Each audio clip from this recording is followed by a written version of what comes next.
Yo, what's up guys? It's me, Scotty, and my wife. Okay, may palaro kami ngayon kasama ang aming mga buong household. So, ang tawag sa game na to is... Hula nila yung mga idioms or yung mga kasabihan.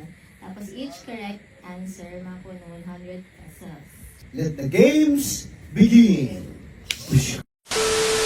1, 2, 3. The first word is go! Piece of paper. Oh, mali! Piece of wood. Ito si Einstein! A piece of... Oh!